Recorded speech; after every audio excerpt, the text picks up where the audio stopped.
Hello, I am Kevin Anderson. And I'm Adam Okada. And we are clinical educators and hosts of the Ask the Educator podcast, brought to you by Healthmark, a Getting a Company. Are you a sterile processing technician, infection preventionist, or biomedical engineer? No matter your role, if you're involved in medical device processing, this podcast is for you. Our goal is to equip you with the knowledge and tools for excellence in medical device processing. Now let's get started. Hey everybody, welcome back to the podcast. This is Kevin Anderson and Adam Okada, and this is actually part two of a two-part series with Mr. Steve Kovach, or maybe you know him as Stephen Kovach, or even better, the CPD guy. He is wrapping up his illustrious career and has agreed to do this short series with us. To kind of do a final couple podcasts with him. And I'm so excited about it. In the first one, if you haven't heard that one yet, we kind of got into his background a little bit. And in this one, we were kind of transitioning to his career starting with Healthmark. So I wanted to pick it up there, Steve. Tell us about how you got started with Healthmark and what was it like in those early days? How big was the company? Kind of what was your role? I'm sure, you know, the company was much smaller, so your role was probably all over the place. So I'm curious to learn more about that. Well, some of the things I'm just going to ask, you're going to have to let go. And if you ask, let go, meaning you might say, could you explain more? And I'll say, I just want to keep that personal. And I think you understand. So I had just come back in 1999, Mary-Ellen Fortenberry, Ann Cofield, myself. We spoke at the first World Federation. It wasn't called that. And it was amazing. And that's where I met Martin Pfeiffer, Klaus Ross, a lot of other people that have become my friends to this day. I had already known Michelle Alpha had talked. I was working at a hospital, and I had already known Michelle earlier from the early 90s with EO and some other things. And that's why I first learned about the TOSI, and that sort of set in motion me ending up at Healthmark, but I didn't know that's where it would end up. So I had left Henry Ford Hospital and I was at another facility. And at that time, I was reporting to nursing. And because I had a bachelor's degree, I was considered a nurse manager. So I was in the nurse manager, like the floor manager or the OR manager's pay scale, which for a sterile processing manager at that time was pretty good. And they were going through a reorg. And I was going to report to materials management, and I was going to be what's called red line. For those of you who know what it is, it means basically you're going to a new department or a new title, and you're making more money than what the other people are, or what the title is. And this is going to be your wage, and it might be that for 2, 3, 4 years. Don't expect a raise. Well, that ain't going to work with Steve Kovach in that sense, that you want me to work as hard and do things. I am a good guy in many ways, but that got me thinking. But then my wife Ann's disease started to progress a little differently, and had a 3-year-old, 4-year-old son, and another one, you know, in 6th, 7th grade, and whatever. And we made some personal decisions. Well, Ralph and Steve were both calling on me. Their dad had sort of stopped calling only on some local accounts, and I'm local. And they both picked up the beginning of 2000 that I was unhappy. One thing led to another. In August of that year, Steve came and asked me if I wanted to come work at Healthmark, and made a personal handshake. And he knew what I wanted to do, and it worked out. And so I started in August of 2000. And at that time, I think there were 16 employees. Let's see, 1, 2, 3, 4, 5, 6, not counting all the independent reps. I think it was 16 total in the office. And Ralph and Steve and Mark always says they really got me away because I didn't buy many of their products, which was fairly true. I bought some, but I didn't buy a lot. But so it was a business decision for them to it was get you out of that seat. and I want to say this. I was very blessed that before this, I was part of both Kimberly Clark and 3M's Summit focus panels. And this is where they treated you like kings, man. We went to the best places. Coronado Hotel in San Diego, Banff, the Ritz in Washington, D.C., Puerto Vallarta, a cruise, a Bahama cruise, whatever. But I learned a lot from them, and I became one of their speakers, and I did consulting. So I already was gaining a name for myself, but I was local. And the brothers had a vision of where they wanted to take the company and grow. And I was a local person, and, things worked out. But this is what a lot of people, you've got to be willing to take a chance. You got to believe in yourself. You have to have somebody to believe in you. They believed in me, and they saw some things that I didn't even know I had. And I needed a different lifestyle. I didn't need a pure 9 to 5 or go in a department. I needed flexibility, and they were willing to work with me, and I was willing to work with them. Now, So, Steve, go ahead. Just hold, if you don't mind holding that thought for a second, just for the people who are listening, can you explain who the brothers are and how, Sure. Yeah, There's just real 3. quick. Yep. In the order of age is how you do it. Ralph, Mark, and Steve.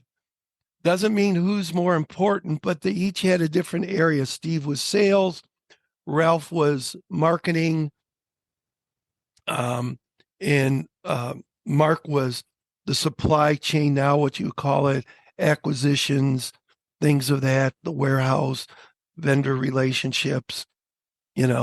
Ralph had the accounting with his mother, and different things were divided up. But they had more than Healthmark. They had their own rep company. So I actually, for them to pay me, I had 2 jobs. I got 2 paychecks. Oh, that's interesting. I worked Healthmark in the morning or afternoon, and the other part of the time, I worked for, they represented Puritan Bennett. I sold spirometers. I sold scales, sold action pads. I sold drugs, microscopes. Not illicit drugs, right? Yeah, pharmaceuticals. No, I had to call it a pharmacy. I had to call them pharmacy. It was Basile Incorporated. I forget all the, God, we had lots of products. So I was selling Healthmark, and I'd go into the doctor's office and teach them how to use a spirometer, blow, and this is what da da da da da, and then they buy the unit, and then they buy the mouthpieces. And I will tell you that opened my eyes up, that you would not believe how do I say this? The medical practices that would reuse a $2 spirometer mouthpiece over and over again on patients to save money. They're supposed to buy a new one every time. You teach them, you do the open up, and then they do it. And then you go in because there's something. Some would have lipstick on. They didn't even wipe them off. Oh my I could. goodness. Oh my God, I think we are missing. There are great doctors, trust me, and there's a small percentage of them were doing this, probably still doing it today. But man, when I go in, I'm looking at everything when I go in the doctor's office. Um, so that really opened it up, and we had to work with distributors like Owens and Minor and Cardinal, because they had people who just called on the doctor's office. So you had to work with those reps, and they had to try to push our brushes. You had to do I learned the business side really, really good by being for Basile Incorporated. Then as the company grew, they sold that business to one of their reps. But when I first started with them, they were all independent reps. And I thought I traveled. Steve Basile was gone. They had got to be 40 weeks out of the year. And remember Flat Stanley? I forget. I think it was Ashland gave it to him. When we would travel together, he'd bring out Flat Stanley out of his suitcase and take a picture. And I mean, he visited every sales rep in the US. He made sure he spent a couple days, he traveled. And so he was gone a lot. I mean, those guys, Ralph too. I mean, we're calling on Michigan, Ohio. I mean, we had territories to cover. Mark, I think, had Cincinnati and Kentucky at one time. I mean, they've done it all parts of the business. And up until probably the last couple years, just before COVID, Steve and Ralph still kept a couple counts in Michigan, and Mark did the international stuff, but they were still calling on accounts. And that's why I think they were always in touch. They were talking to customers, they were going into departments, they were seeing things. And I always respected that with them. So, anyways, and then the company kept growing, and they got the Tosi business, and they had a plan, and we executed that plan. And I am a product of what they wanted. They had faith in me, and they gave me direction, and we learned, and we went from there. That's sort of what you wanted to hear at the sort of the beginning. Yeah, I think that's perfect. And honestly, so you started in 2000, right, with Yep. Healthmark, and now we're about to hit 2025 when we're recording this. So in the last 25 years, how have you seen Healthmark change and grow in that time? Because 16 employees, it's pretty small to what it is today. I mean, I've been to that warehouse. Well, okay, let me put it this way. We've all worked at hospitals, and even as a manager, my level really never got a bonus. I was never up in that high level where people really get bonuses. The first Christmas party, we went to Shores Inn. They bought the drinks, the food, and got an envelope with $100 in it. I was like happy as a pig in mud. I mean, I was not expecting. We went, we drank. We drank, we ate. It was, and then the last real big party they did, and none of you guys were part of it. It was at the yacht club. It was a casino.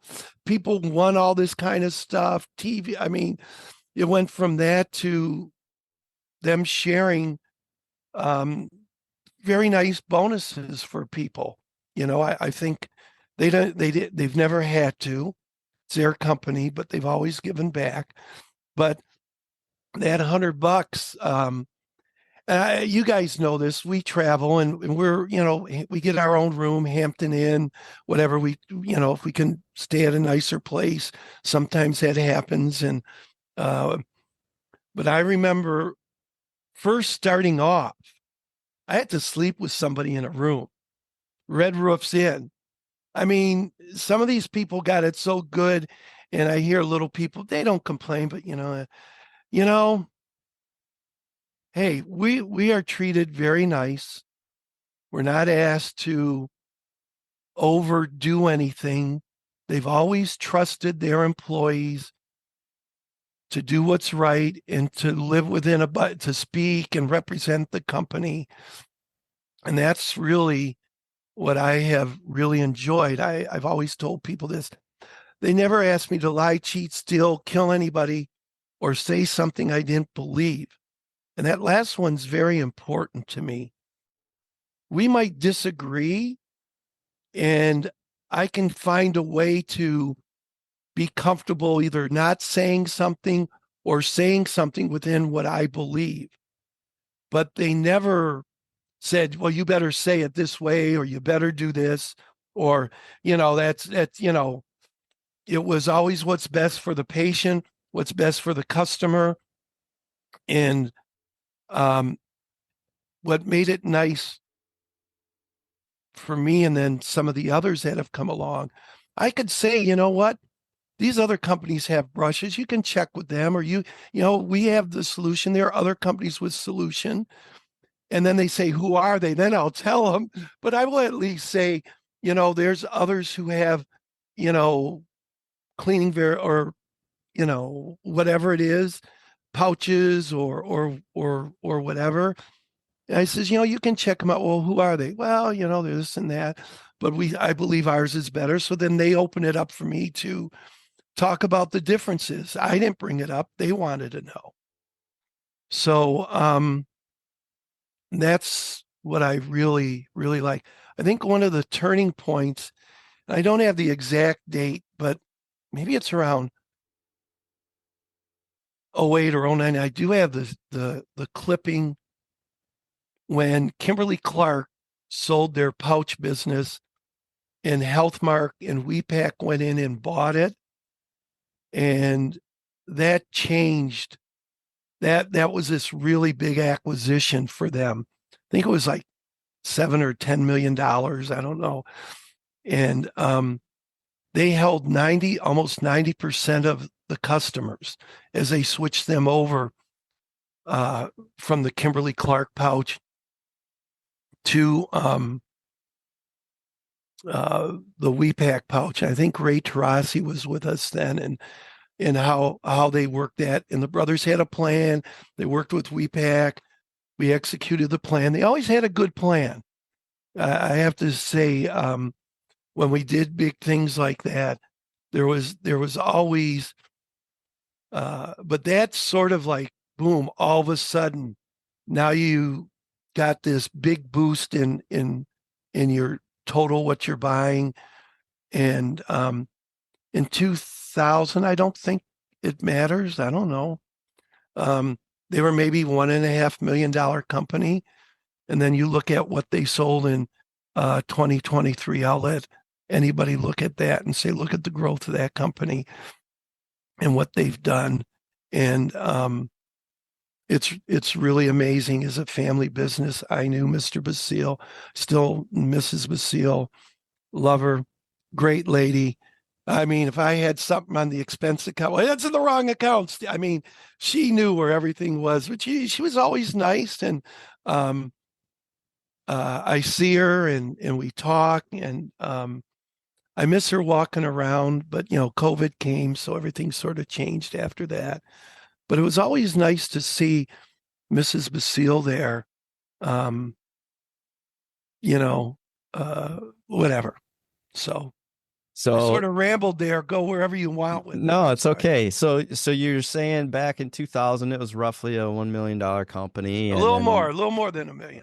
Yeah, a little more than a million, and then 16 employees, not including, 1099 sales Right. reps. They had about And then 45, I think. They had over 40. right, and then now we're I don't know, Over close to 300? 400 You have close to employees. 400 now. Yeah. So, and then what they sold the company for was somewhere in the 300 million-ish Mm-hmm. range or whatever. So yeah, tremendous growth. You mentioned one of those key drivers being the partnership or acquisition of the peel pouches. That is huge, of course. And you started to talk about, I think, Martin Pfeiffer, right? And so, Love the guy. who is this guy, and what is the partnership there, and how did that impact Healthmark's growth? Again, I'm giving it from my point of view, and Sure, maybe the brothers or other people, you can only, what's that movie? They have all the different people from their different points of view see the same thing in the view. sure, yeah, I'm giving it from my, I myself and Marion Fortenberry, I mean, to hear him speak, we said to each other, that's Tosi, that's it, baby. That's what we need. I was having problems. I bought the first toast. So I'm going to get to that, but I want to tell you this. When I finally said I was going to retire, I had a flood, a few years ago, and some of my boxes were in cardboard boxes. And so I'm known as being a frickin' pack rat. Um, and one of my boxes had the original letter from Martin Pfeiffer in 1999, where he wrote me and he sent me my first box of Toesies. And I was going to be the first one to actually start using it in the US. So I still believe I was the first customer. I got a free box, so I really didn't buy it. So maybe somebody could have bought it. But the letter got ruined. I did find some of my research, and I was going to write an article for them. And then I left and went to Healthmark, and I never did it. And I found some of my old pictures, but the letter got ruined and thrown out, I'm assuming. So I emailed Martin, and he went back and he couldn't find it in his old files. That I have like 3 or 4 letters personally that had meant a lot to me. And I'm going off the topic, but one of them is from 1993 when I was president of the Michigan Society, and I was working with Isham and Ann Cofield. And I was a president, but the Michigan Society was not part of Isham. We were part of the American Society. And Ann and I had already been friends for a long time. And they were talking about flash sterilization, and they wanted to change and do some things with the document. So this is where I think we've lost this with the chapters. She asked me to get my chapter, the board to vote to support what Isham was saying. And, at that time we had 170 members or something, and wrote this letter. And I still have the letter back from Joe Llewellyn from 1993. And that's when I first started with Amy, and I've been active with them since that time, but really got active with Healthmark. But that letter from Joe saying thank you as a chapter and representing the profession was very important to helping us pass. We need to hear from users, blah, blah, blah, blah, blah. I kept that letter, and that one didn't get ruined. And then I lost Martin's letter. And then the third letter, I've told you about it. I wanted to patent a couple ideas, and I sent them to the office, and I had to send $25 and more money, and I never did it. And a couple of them have taken place, but But anyways, I still have those letters to show that I did come up with the idea, but it doesn't matter now. But it's about being involved. I don't know what that had to do with it. I'm just rambling there. But that No, letter got it's me all to thinking of 3 letters that I have held important. The fourth one is that I was part of Nancy Chobin's first national registry, the first group being certified. I have that and a couple others. My wife says, "What are you going to do with them?" Says, "When you die, the kids will just throw them away." I says, "Well, I'll PDF them and put them on I don't know what I'm going to do with them. But now, whatever. There you go. I What think we were talking about. Sorry there, Adam and no, Kevin. it's perfect. And as you're bringing up these names, I do want to ask a little bit more about some of these people that you worked with. So first off, Ray Taurasi, talk a little bit about how you met Ray, what you guys Oh, did together, because you guys were, and I'm not spoiling anything. I'll let you tell the story, but formed like a duo that was in the industry, the very well known in the industry. So talk a little bit about Ray Taurasi. the 10th anniversary is coming up, and look where it's being held. Oh yeah, Yeah, there it perfect. is. Look at There's our that. first poster. Oh, we were, Mhm. and so Ray, I tell people this: you need many mentors. I have many mentors for different things in my life. I was a big ethylene oxide user, and there was a guy called Dickie Newsbaum who did Penn Gas, and Ray was at Beth Israel, and I had some issues, and this is like 80, oh shoot, maybe 85, 86. And I got his name. I actually went out to visit him later at where he worked. And so I got to talk to him. And that's also right after that, I got to meet Michelle Alpha and talk to her. She did a great study in 93, but that's where I got this relationship with her. But I had started talking to Ray, and I honestly, in the old days, you just picked up I honestly called him probably once a month about an issue in my department. I had no idea what the heck I was doing. And we became friends. So it's 1992. I hadn't gone out to visit him yet. So this is probably 7 years, somewhere in there. And we're at a 3M. No, we're at the Kimberly Clark Summit. And they're had just come out with the transport tray, and they're finalizing one step to be part of that. I was on the tail end of it, and we're out in Sedona, Arizona. Imagine that. Oh man. Excuse me. And I'm a new panelist, and they're introducing all the people there, and they say Ray Taurasi. I go, Ray Taurasi. I stand up. These people have no idea who the hell I am. There's Betty Strickland. There's Bruce Bird. There's Lindell Durrell, Kathy Shaughnessy, who's passed away of cancer, who was another mentor of mine. Oh my God, she was unbelievable. I have a sore throat. Excuse me.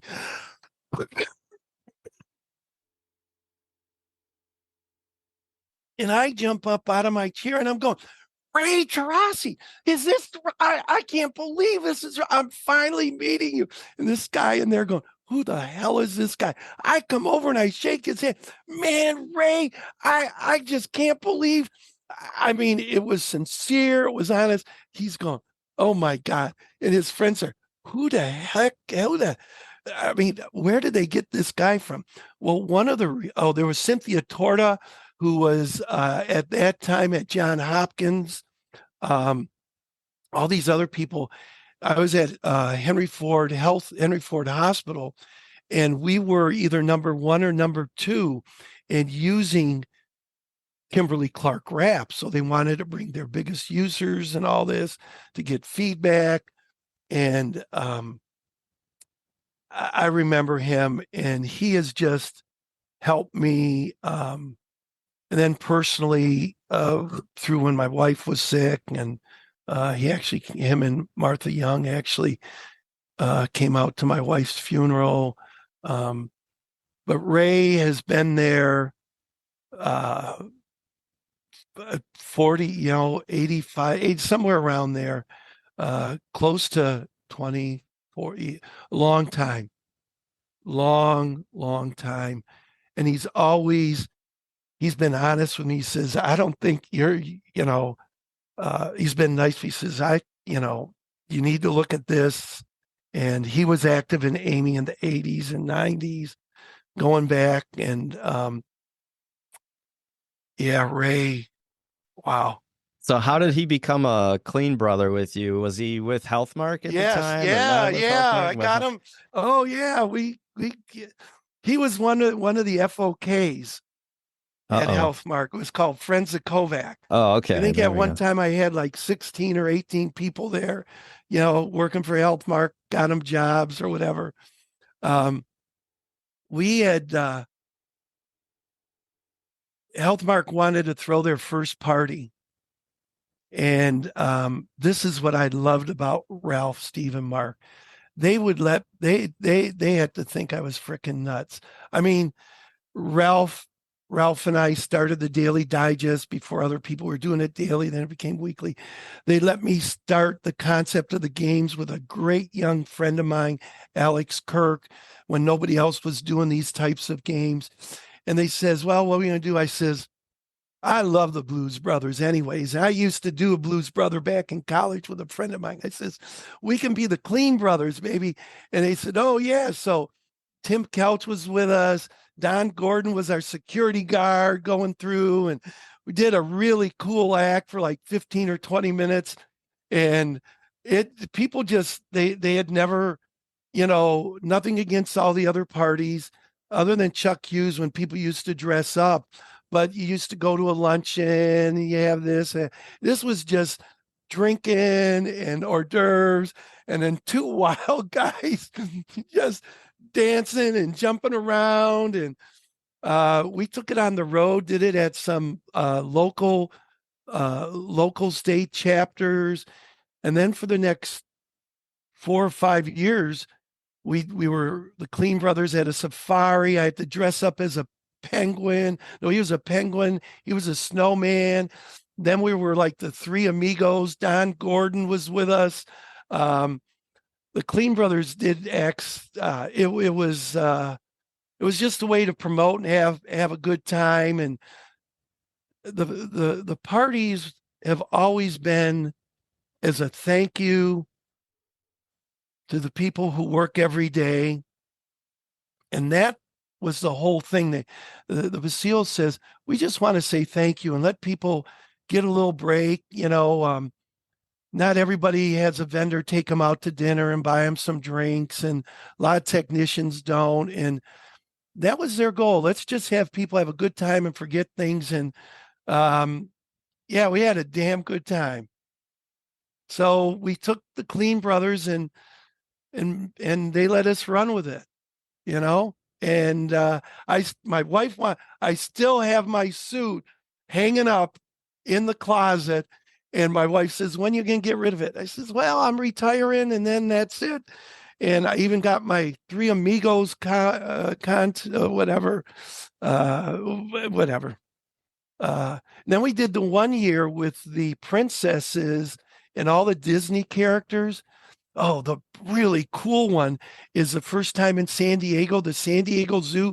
I think they brought snakes. They had a cheetah. It was wild, man.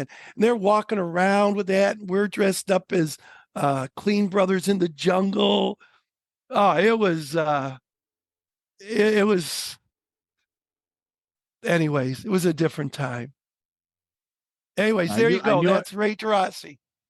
I knew I'd get some good stories mentioning Ray's name because you got probably a million Ray stories. Oh, Um, so with the Basiles, because yes. a lot of people refer to you as the fourth Basile brother. Go through each of the brothers if you wouldn't mind and share like a memory of them that is special to you, because I know you spent a lot of time with all of them. And a lot of people don't realize how important the Basiles have been to Healthmark's growth, to your growth, to the industry's growth. I mean, they did win the Award of Honor last year at HSPA for this reason, because they have contributed so much to our industry. So if you wouldn't mind, just talk a little bit about the brothers and what they mean to you. I should go with Ralph, Mark, and Steve, but I'm going to go in this order. Mark Basile, I went on my first international trip with him, and it was amazing. And I got to see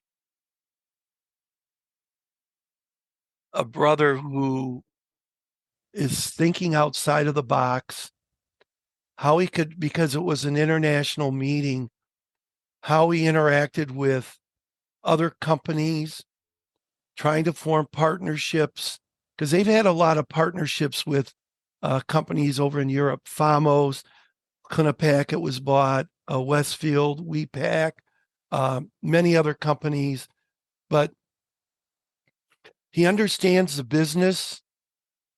He understands the importance of partnership. He understands the importance of making a deal and how important his word is and the company's word. And I got to see him different than being in the office, and how he was able to think and put things together. And some people might call it mingling or smoozing, but it wasn't. There was sincerity in when he talked to people. And, what if, can you do this? How do we do, have you ever thought of coming to the US? And I saw a whole different on how he was trying to grow this international market, but also what he could bring to the US market to figure out how to do it. And then, then the brothers get back and figure out the plan or whatever. And I enjoyed watching Mark do those things. And I saw it for the first time firsthand. I always thanked him for my first international trip. And I probably should have done more things, but I got him in my hotel, and, we did a walking tour and went out to eat. And he says, well, why didn't you do this, that? And it was my first experience. I didn't want to spend too much money or whatever. And he says, just relax, enjoy. And I'm always grateful for seeing that side of Mark Basile and how that played a part in helping the company grow and bringing in other partners to do things in the skill level. You've got to know how to do that. It just, it's hard for me to divide up Ralph and Steve because I've spent so much time traveling with them. They've probably said too much. And putting one first over the other, I've traveled both in cars and planes with them both, and they've treated me unbelievably well, nice, with respect, shared their knowledge. They both had a plan. Ralph's was to, besides many things, understand the standards and where Healthmark came about now before we were bought, how we were well respected by companies large and small for maybe being neutral like Switzerland, but doing the right thing, trying to make sure when we wrote the standards, no matter what other people said, it wasn't to make it for our products, make it where if it has to be generic, I don't know if that's the right word, but what is the best thing for it? And then if that's the way the standard is, we'll work and do things and meet those things. The people he introduced me to taught me how to act. Just very thankful. I want to go back to Mark for a second. And I'm going to do this a little different. People don't know the three wives, Karen, which is Ralph's wife, Maura, which is Mark's wife, and Dolores, which is Steve's wife. All of them worked there at one time or another. And I want to put a shout out to Maura Basile. And you have to remember, Dolores and Maura were working while they were raising their kids real young, you know, all this time and working like other people. And Maura was an editor for some magazines. So when Ralph and I started writing, I was a very poor writer, but Maura would take and edit these things. And what do you mean by this? I know that doesn't make sense. And she helped form our first articles, and she was behind the scenes, and Dolores doing the payroll and doing different things and making sure everybody got the penny they were supposed to get. And if something was wrong, it really worried her that what was a mistake. So she went to the detail, and they wanted things to be right. And then when Karen came along and we expanded our PPE and her insight to retailing and that, all their wives have contributed in different ways. And people don't know that. They were there working every day in the office, but they were doing other things. They knew the importance of articles and doing things right. And I want to give a shout out. You know, I can't tell you how many in-services Steve and I and Ralph did together, but this is a story that stands out, and it's going to bring in who I think is the father of the flexible inspection scope, the borescope, Mr. Jahan Azizi, and that guy does not get enough praise in this industry for it. So here's the story. He's working at a large university hospital, and he's going to start writing this paper and inspecting things. And he gets a $200,000 pediatric scope and tower and all this, for this very small endoscope. And he asks us, along with another gentleman, do we want to come and help do tests? So we had our pro check, our channel check. He was going to use ATP. And we said, sure. Well, anybody who knows Jahan, if he says 6 o'clock, he's there at 5 o'clock. Well, he told us to be there at 5 o'clock in the morning. And he was there earlier. Ralph, Steve, and I think it was at least 3 to 4 Saturdays in a row, 5 o'clock in the morning, working without lunch or had a little bathroom break or water, 10, 12 hours in a decontam area, testing suctions, looking at them, writing them down. Ralph did one, I did one, he did that, doing the data. These guys were there. They were there to understand how our products worked, how other products who weren't ours worked, the importance of this stuff. So that would help them understand that's how involved they have been. And Ralph and I and Steve have done so many in-services.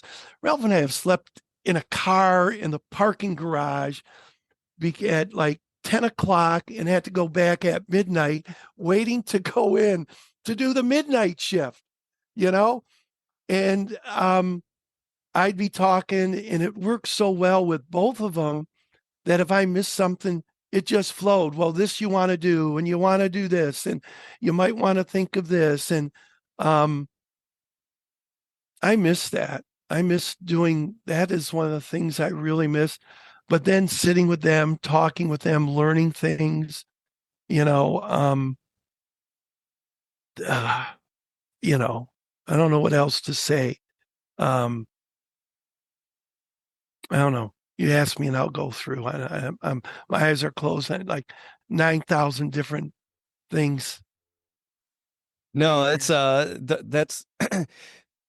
That's really great. And there was a great setup there by Adam. Those are, stories that I think are so critical to the history and growth of this company. And, you know, it's funny. Like I remember some of the things that stood out to me when I was checking, like, as this is back when I was a customer of Healthmark, right? I was looking at some of the educational videos and things like that. And, um, like there were some that you shared with me that were like literally probably taken on a cell phone during an in-service in a department, and some of them were like Steve Basile was there and trying to Yeah. help customers troubleshoot issues with their washers and things like that. And the knowledge and experience that these guys have, it's no mistake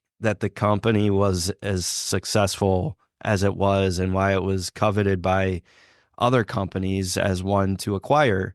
And you and the brothers, and I love that you brought in the wives, because so often they don't get the credit they deserve for the success of either their husband or the company or whoever it is they're supporting.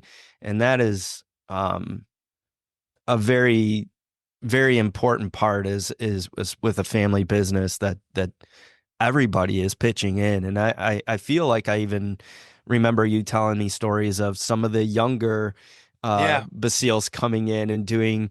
various things around the office, and that were also very important. Stuffed But they, envelopes. yeah, stuff in envelopes. What were the envelopes? Well, Healthmark was known for their mail marketing. But before Yeah. I do that, I want to tell you one more story about Steve. I think you both heard it, and I want I want this on record. Um, Healthmark has always believed in inputs and quality process. As they began to sell the Tosi and Sonacheck, there were failures happening. And it was always the washer companies. And now to hear what they're saying, I got to watch what I say still, because I'm an employee. Um, oh, don't use this test, blah, blah, blah, blah, blah, blah, blah. Well, since it was failing, we had to come up and help them solve the issue. And the only way you do that is to collect and understand data. Now, I'm going to say collectively, Steve, Ralph, and Mark, I was not part of it. They came up with their quality check sheet that said, they looked at the IFUs of the company and says, what are you supposed to do daily? You're supposed to check the spinner arms. You do this, you do that. Steve Basile, I know it was at least 3 months. Every Monday morning, and thank you, Richard Schul. Thank you very much, Richard Schul. Steve drove from Detroit to the Cleveland Clinic, and I think he tested anywhere from 10 to 17 washers every morning with Tosis, figured out what was wrong, started to make the sheet. They made that sheet and knew if you had poor water quality, it could be an issue. Or if the temperature was too high in the pre-wash, blah, blah, blah. If the spray arms were, why did it fail on the top one and not the bottom two? Well, the top one had clogged, but maybe one it gets by, but if they had two, you had to check these things before, and they put that sheet and then they kept modifying it. That's how you help your customer use your product correctly. Now, we can give you suggestions where you have to start looking, and that's what we did. And then our success continued. Oh, yeah, you do. Well, okay. Have you read the? Oh, yeah, I read the. Did you read the manufacturer? Yeah. No.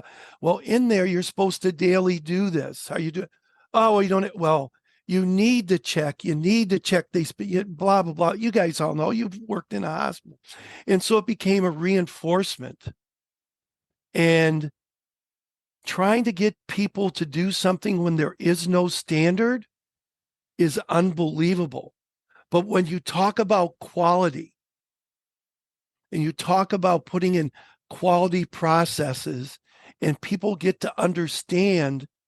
If you understand that, you can start working out. And it's not the person. We have to train the person. You got to do this. And now all of a sudden it's passing and things got better. And that's what it was about. So I wanted to tell that story. And now, because of my adult ADD, what did I jump away from, Kevin? I was just asking you about the younger Basiles and some of the roles, even not just the Basiles, but you've had your son in there working, right? Oh, my boy. Yeah. Oh, Nick used to drill the holes. Him and Peter, Peter worked there, and they had a little term, don't pull a Peter, where you sort of work a little slower every once in a while. Excuse me. Bobby's kids started working there during the summer of year. They always could find jobs for kids to work. Dots on locks, so many different things. But I was very blessed that both my boys have been able to work there. Nick actually worked at the old 9 Mile, so he worked at both, which was really, really great.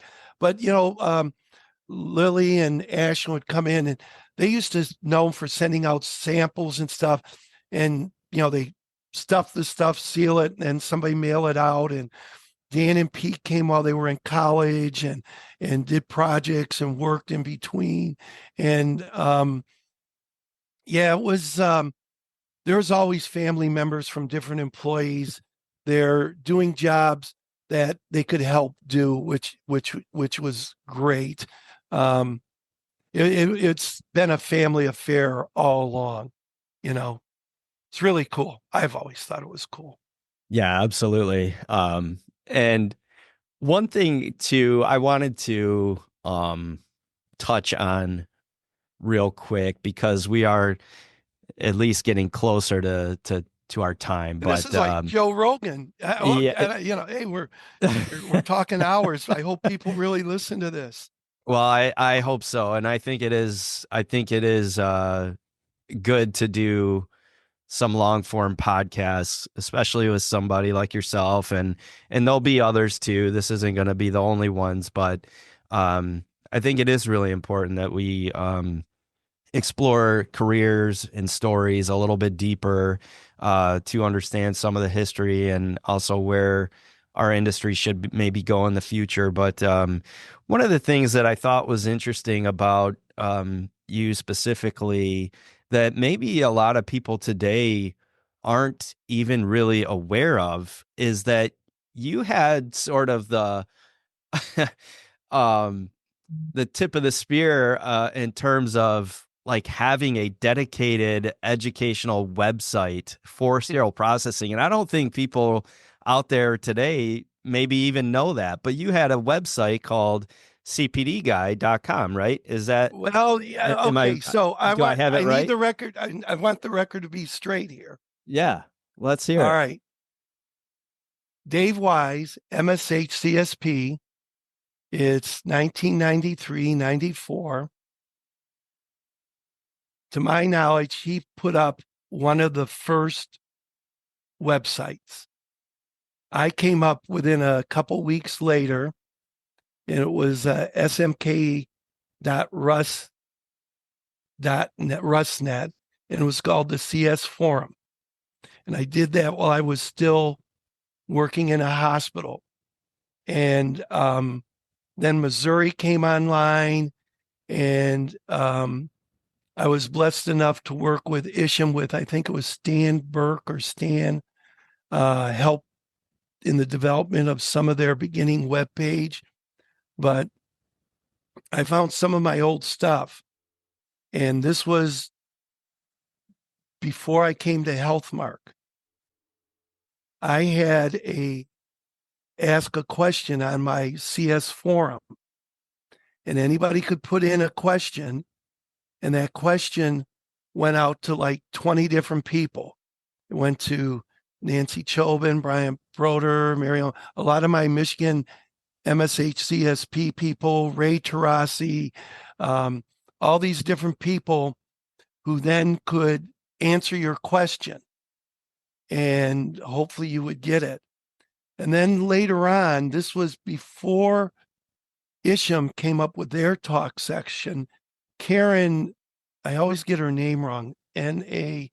Nasser. How do you say it, Adam? Out in Karen Noss, yeah, Nos. that's how I say it. I just deleted today. My wife couldn't believe it. 32,000 emails. I am retiring. They're gone. It's shocking. They're gone. My wife was so happy. A little over 32,000 emails today. Wow. I had kept them back through the 90s. They're I know. gone. And in there was Karen had asked Ralph and I to come up with a talk thing like that, similar. And we started it, and it was used a little bit, but then Isham and other people started coming up with them. There was a guy out in the state of Washington who did one for nurses, which was really good. And I forget his name. And so these were like some of the first blogs. But I want to go back to Dave Wise, and this gets to Ray Taurasi. And this is with my first wife, Ann. And so this is in the late 90s. We would get on AOL Instant Messenger at 11 and 12 o'clock at night with other CS professionals. And there's a guy, Dan Mayworm, he's still alive, who's people really got to research this guy. He's a wonderful guy. We would be on an hour or two on AOL Instant Messenger, asking each other questions. How are you doing this? What are you solving this? Are you going to this meeting? And then the next thing I know, it'd be like 12:30, and I become my wife. You're always doing something, but it used to be. There's a lot of people out there, and that's why I want to give a big shout out to Hank. Hank has been at the right time. He's doing a great job, and other people are falling behind it. Times and things change, and we have to adapt and learn how to do it. And I really want to commend Hank, where started out the way he did, and now it's a business and so on. But he has helped transform the industry. And I think people should be thankful, and other people we've done things similar and see the need, and he helped push that ball. But there's a lot of us, it wasn't popular, but there were people out there doing it. And I think MSHCSP still puts on their history. I think they say they were the first one. And I was just the years might be wrong, 93, 94, 95, something like that. But I didn't get mine up in time, but it was a CS forum, and my boys used to fix it for me. And then my son had his college roommate who ended up working at Microsoft. He redid it for me, and then Peter did it, and that's coming down. It's all coming down. And anyways, what was the question again? So I was asking about the CPD guy website. Oh, yeah. And how did that come about? And I wanted people to get information. So here's one of the reasons I will. The big thing in the 90s was talc sterilization and dry heat sterilization. And can you do it? They wanted sterile processing to do it. People were doing it wrong. There was articles, you don't do it, causes infections, adhesion. You had to have a dry heat sterilizer. So found some articles, start putting it out there. So I started putting it on a website, and then links to go different places. It's where you could go to get information. That's all it was. It was information I found that I thought other people would find helpful.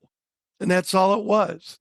It was just where I would put information I thought was helpful to the profession. That's all it was. An information page. It's great, and ahead of its time, because I don't think there was a lot of information at that point, and there wasn't a great way to get it to people. So it kind of brings me to the one, I know we're running out of time. The last question that I wanted to ask you, Steve, was in your career, in all the things you've seen, all the changes that have happened in the industry, what are you most proud of in your career? What is the thing that you think is your biggest contribution?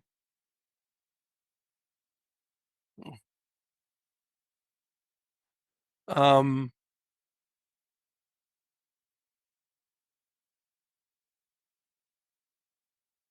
Learning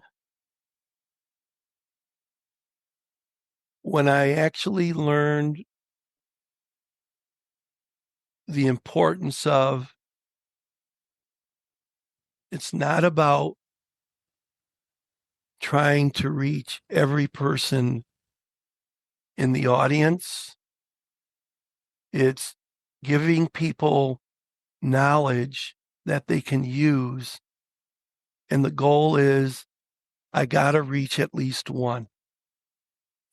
And if I could reach one, I did my job because that one will spread it. And it was being sincere. I think people believe I was sincere and coming from the heart. And it goes back to the story I told, and I've told it a few more times. And I didn't mean for it to happen the way it did at the last ISHA meeting, the large meeting I talked to, and afterwards people came up to me, and the goal wasn't them to come think I'm some really good guy or whatever, but it's a story I talk about with Anne, my first wife, and her battle with trying to swallow, and the speech therapist from Michigan went to Ohio, paid her own way, went down there, and learned something. And the last couple of years, at least 10 times a year, my wife would be discharged from the hospital, and we get a new nurse, occupational physical therapist, aide, I don't know, 8, 9 people. What do you want to do, Ann? I want to be able to drink a cup of coffee. She couldn't. She did with me, but I broke the rules, had a peg tube. And this one occupational therapist says, I attended a meeting, blah, blah, blah. And there's a study going on here in Detroit. And my wife got to participate, and she had the vital stems and learned to do stuff. And she got to drink, have a little tapioca and legally some coffee before she died. Unfortunately, the study didn't get finished because she was a key subject and they needed some x-rays and other stuff, so they couldn't publish it the way they wanted. But when I learned that changed. It's you want everybody to learn something, but that person learned one thing, and she changed my wife's life. And every speaker has something to share, and hopefully, and you guys know it. We're up there, and the people who have never spoke, you get people on their phones, but you know when somebody's got an idea of something you said, you see it in their face, and man, you cannot beat that feeling. There, you go, you know what? They're going to take something and they're going to mold it their own way, and they're going to make a difference somewhere else. And that's what it's about. Yeah, I I love that. I believe that you've done that many, many times over the course of your career. I still remember before we wrap up here, I still remember I actually had not heard you speak until I was an employee of Healthmark, and I went on a first trip. I think it might have been to Beaumont, yeah, Beaumont was the education yep, center. yep. I remember it. That's Kevin. right. Yep. And but I got the chance to hear you speak, and it was funny because so many of the things that you're supposed to do when you present, that you learn how to do, whether it's, your slide setup and all that stuff, you really didn't do all of that stuff. But what you did was you challenged the people in the crowd and you engaged the people in the crowd. And I do believe that probably out of all of us speakers, you probably have the least amount of people sleeping or sitting on their phone for that reason. But That's nice of you to but I say. can tell you, just as somebody who has listened to you speak, the passion does come through. It does make you think. It does make you wonder, how can I improve my practice? And I can't help but believe that you've made a tremendous impact in this industry after all of the years of traveling to all these different nooks and crannies around the country and even around the globe in some circumstances. I can't even imagine the level of impact that you've had, and hopefully I'll have a fraction of that at the end of my career. Kevin, that's very nice of you to say. Thank you. You have made a difference, both of you. Keep believing in yourself. You both have the skills, and we each find our own way to present and make it unique. And I thank you for wanting to take this time, both of you. That's very nice of you, and hope we met your goals today. And Kevin, you're local. We'll be seeing you more. And Adam, I mean this, whenever you're in town. If I'm in town, I'd love to have you over for a pop or something. And it has been my pleasure, and I've learned from both of you a lot of things. And that's the other thing. You can't stop learning, and we learn every day, and everybody has something to share, and you have to be open to it. Nobody knows everything. Nobody. So, Adam, what do you say? We wrap it up? I think we're done. But Steve, thank you for everything. I will give personal goodbyes to you at some point in the future. But on behalf of the industry, we just thank you for everything that you've contributed, because the industry is better from having you in it. I mean, everything you've contributed, not just going up and speaking, but going into departments, talking to people, spreading your passion and knowledge has lifted this industry up. And it's very rare that somebody can have that level of impact in their profession, in their career. And it's something I think Kevin and I would agree that, like, we aspire to. We want to have that kind of impact where we help this industry get better. But you have actually done and laid that groundwork for all of us. And so I just wanted to say thank you for everything you've done. You're welcome, my friend. All right, guys, have a happy new year. We'll be in touch. Okay. Thank you. All right. That sounds good. I like that. All opinions expressed on this episode are those of the presenters. This podcast is for informational purposes only. Before using any medical device, it's important to review the manufacturer's instructions for use and consult with a professional. For any questions or feedback, please reach out to us at asktheeducator@hmark.com.